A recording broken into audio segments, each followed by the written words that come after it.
Hello, everyone. You're watching the Intelligent Thinking AI Summit.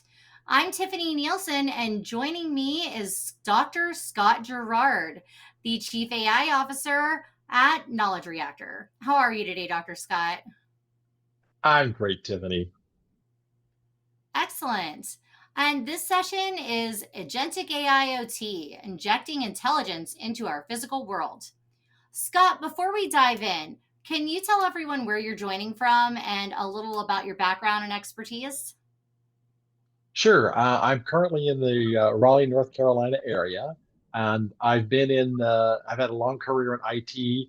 I was a tech lead on IBM's Watson commercialization.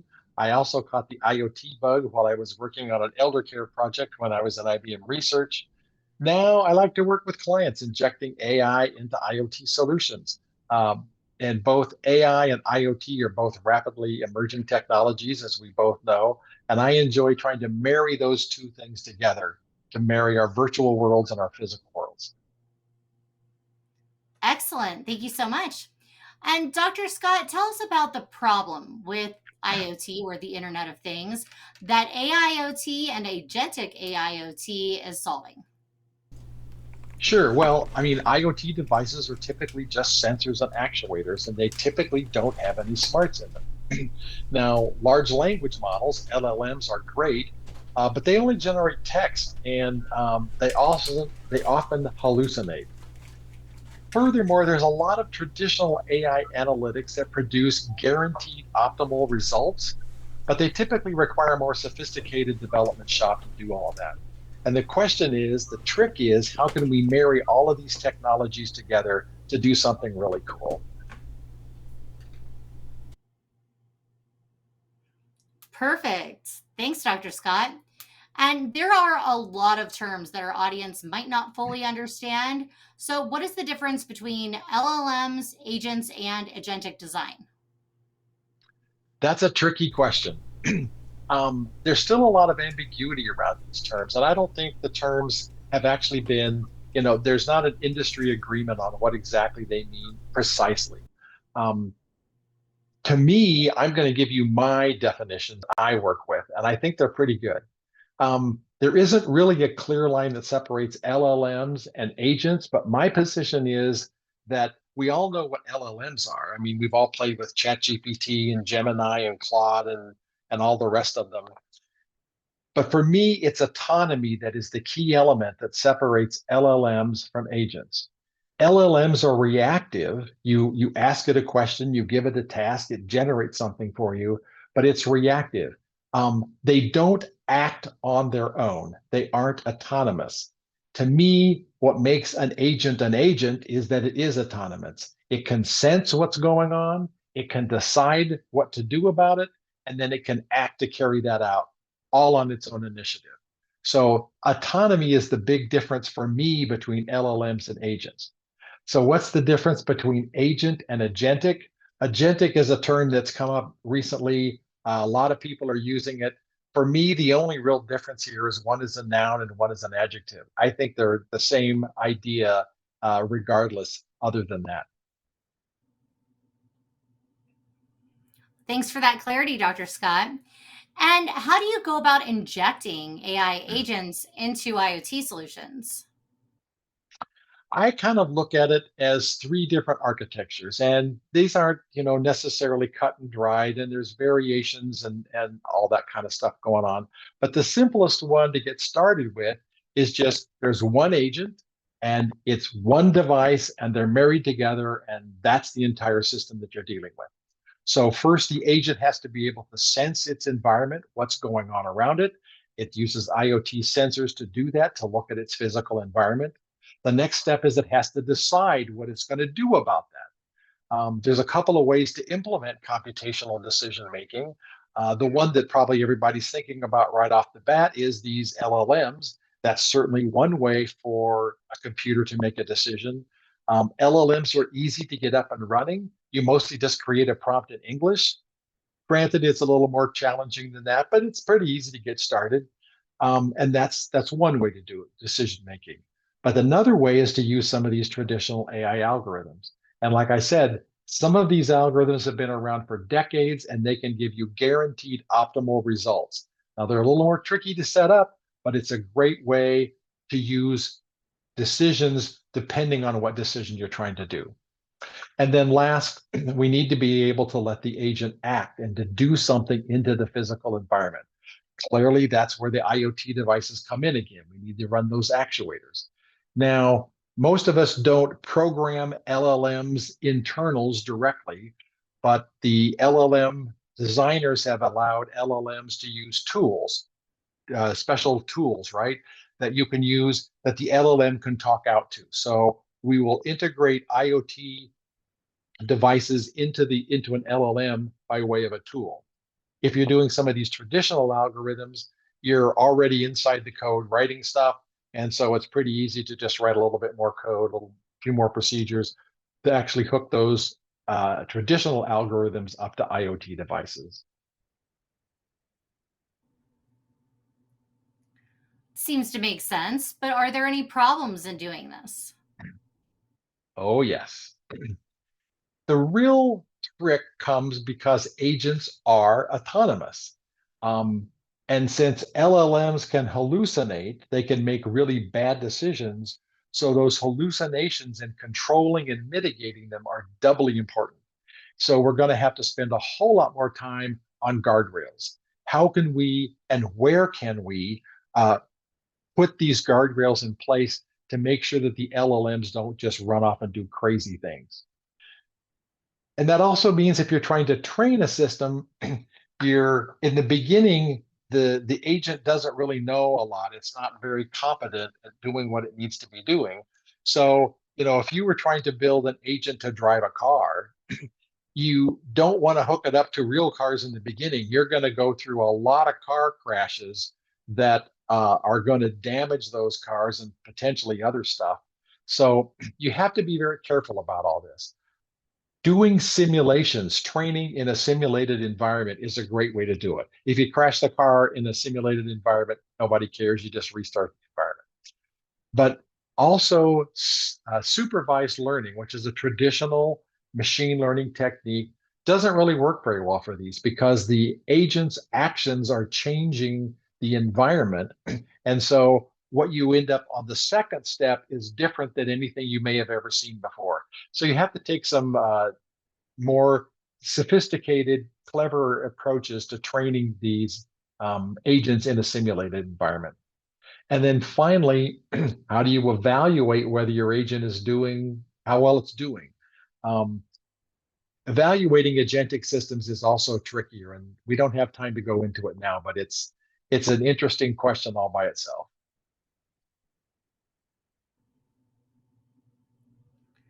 That's funny, Dr. Scott, because I was going to ask you to go into that. But I did like the fact that you brought up the simulation. I think that that's super useful information and the supervised learning. And what are some examples that use this architecture? The simple example probably is a door entry system like a Nest device, right? You've got some intelligence on the device or part of that system, maybe physically a little bit distributed, but it's using a camera to look at people's faces and say, is this a good guy face or a bad guy face? If it's a bad guy face, don't unlock the door. If it's a good guy face, do it. Obviously, if the decision isn't correct, then you could be letting crazy people or thieves into your house when you don't want to. So this is kind of getting back to that, putting the right guardrails in place and making sure your system is safe. Another example would be putting a device on a piece of manufacturing equipment or just right next to it that's looking at the device and looking for anomalies. Is that device running well? If it's not, what are we going to do about it? Do we just send an alert or do we actually maybe shut the device down until it can be examined and corrected?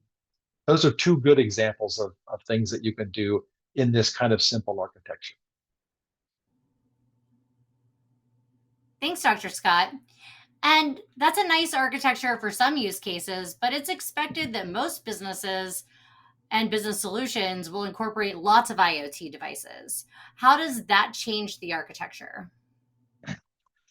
Well, imagine that if you use that simple architecture and you did 10 devices in the room that you're working with. When you say turn on, do all of them turn on? How do you control which devices you're targeting? The other thing is if you're actually using an LLM in these devices to make these decisions, they typically require some pretty significant hardware, potentially even GPUs. Not always, but potentially. And they often are going to consume a fair amount of power. And they also sit there idle for often long periods of time. So this becomes wasteful. So the next architecture is let's have one agent and then multiple devices. So when we communicate with the agent, it's the agent that figures out which devices it needs to talk to and how to send commands to them. So this now is beginning to put um, requirements onto the network. If you look at the bandwidth between the agent and all of the IoT devices, typically that's not too significant. It's a fairly small amount of bandwidth that this system is going to place on the system. And so that's not going to be a problem. However, if some of your devices are doing streaming video, that could be a completely different answer. So those are just some of the things you have to worry about.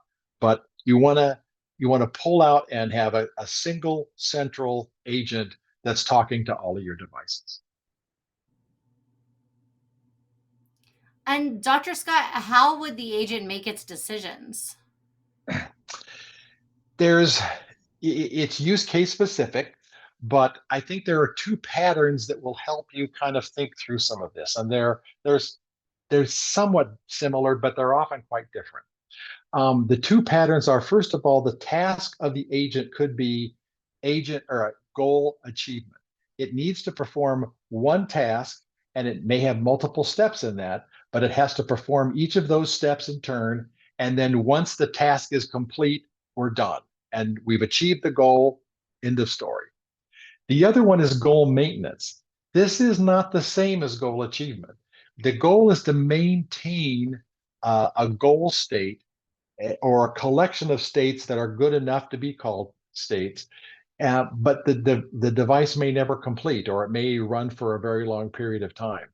So agents may have only one kind of goal, they may have only the other, but they often have a combination of both goals. Some of the things they have to do are goal achievement, and some of the things they have to do are goal maintenance. And what are some examples of use cases that use that architecture?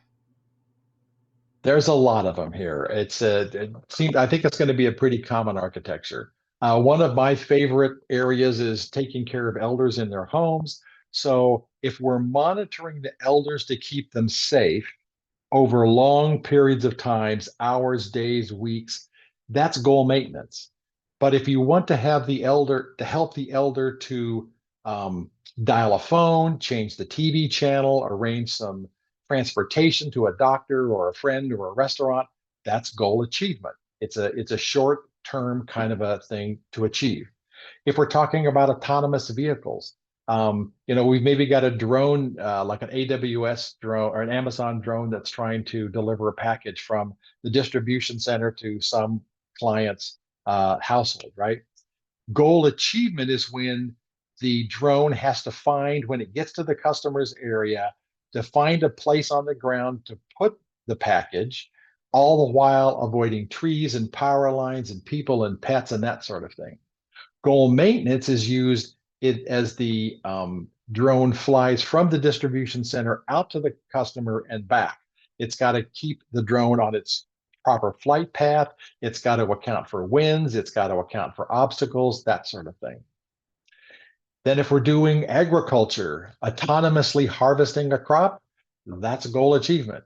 If we're just trying to maintain the field with proper growing conditions, that's goal maintenance. And we're trying to keep the right amount of water, the right amount of pH levels, nutrients, pesticides, fertilizers, that sort of thing. That's goal maintenance. And then, of course, in the manufacturing field, goal achievement is producing a widget. But goal maintenance is making sure that whole production line is still up and running. It's being effectively used. It's not waiting needlessly. It's detecting anomalies. It's monitoring everything that's going on. So there's a lot of variations in this, but I think those two different kinds of ideas are helpful to keep in mind as you're trying to design your agents. Thank you, Dr. Scott. That's very helpful. And earlier you mentioned that there are three architectures. So we've mentioned one agent, one device, one agent, multiple devices. What's the third architecture? It's my favorite. This is the multi-system arc or multi-agent architecture. As systems become more complex, it's better to take the agent and divide it into multiple different agents.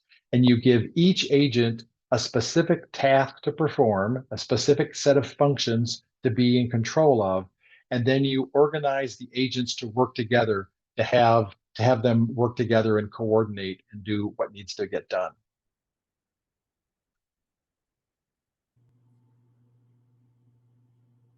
And can you elaborate on that for us, Dr. Scott?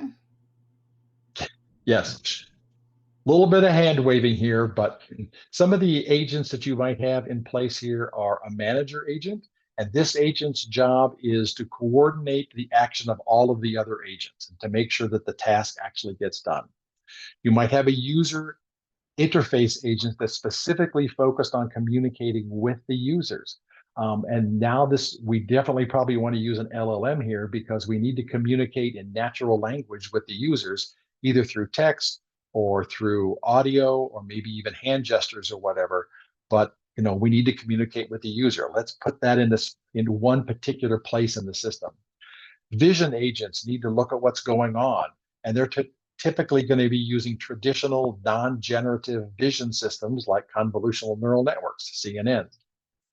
If you've got a bunch of steps that have to be completed and there are interdependencies between those steps, let's use a planner agent and have it figure out what the best optimal plan is to get all this stuff done. It's not figuring out the tasks that need to be done, but it's sequencing them to make sure that they're done. If you're playing with a lot of money, maybe you wanted an accountant agent to take over that function and to make sure that all the pennies are in the right place. Maybe you have a data agent to save and organize and extract the data that the rest of the agents need. It may just be hooked up to a relational database or something else, but who is controlling the data that we know to be ground truth? If the agent has a lot of different kinds of data streams coming at it, you may need to have some data fusion agents to take those different streams and intelligently combine them into something that the rest of the agents can use. And then, of course, you certainly need to have some execution agents to control the IoT devices, whatever they are in that particular situation, to make sure that's going on. Now, not every multi-agent system is going to have all of those. And in fact, it will probably not have some and have some others. But that's the kind of an idea of the way to think about these systems. Thanks, Dr. Scott. And what are some examples that use the multi agent architecture? Well, like I said, this is ideal as system complexity grows. So, one of the ways that complexity can show up in some of these systems is because the system itself becomes spatially distributed.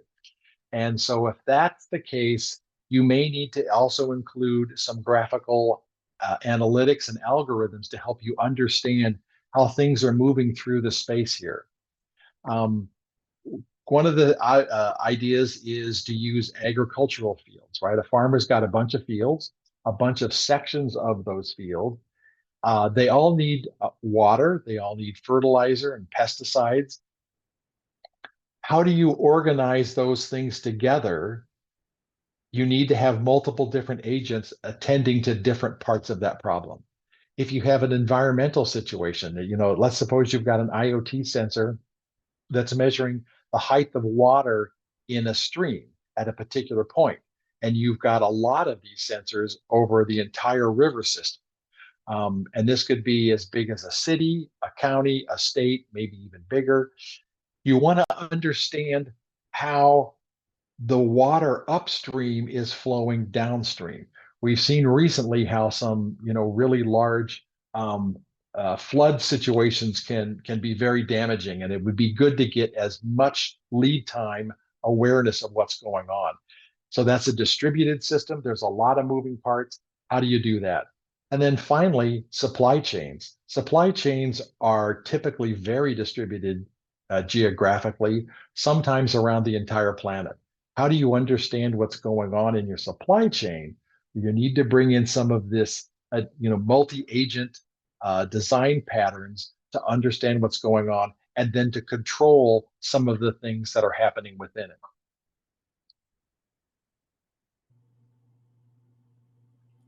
Thanks, Dr. Scott. And I'm glad that you brought up the flood example. And my heart does go out to all of those impacted by the flooding that's happened in the recent time. But I do have an unscripted Absolutely. question for you, Dr. Scott. What do you see for the future of AIoT? I think it's coming on a little bit more slowly than a lot of us had hoped, and I think standardization is kind of one of the problems with that. Um, and the standardization is partly controlled because it's hardware, not software. It's very easy for us to upgrade the software of a system, but it's not so easy to upgrade the hardware. But I do think that AIoT is going to be increasingly important in our world. The AIs that most of people are playing with right now are virtual. They're not autonomous. They're just virtual, and they can't impact the real world. But to really have a huge benefit, we need them to talk and to act in the real world. And that's why, these agentic AIoT systems, I think, are just going to be explosive. It may take a few years to really take off, but it's an amazing set of technologies, and it's a fusion of a lot of technologies.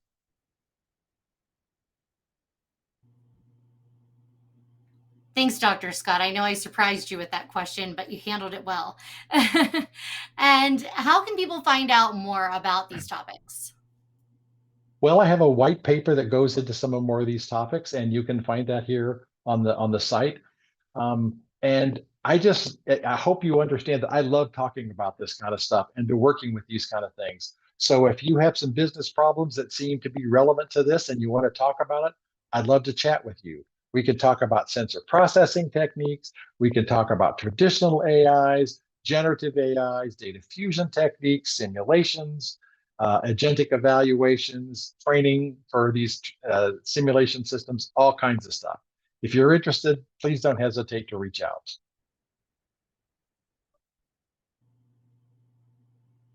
And Dr. Scott, you also have a white paper that's available as well. Can you tell us a little about that?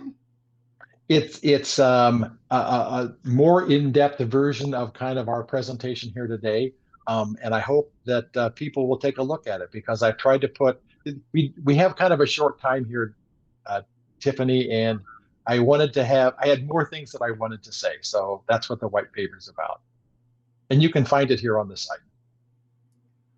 Great. And if you're watching on one of our streams, you can find a link to it in the comments. Thank you so much for joining me today, Dr. Scott. It's always a pleasure. Thank you, Tiffany. And if you have any questions for Dr. Scott, you can also drop those in the chat. Thank you for watching and have a great day, everyone. Bye bye.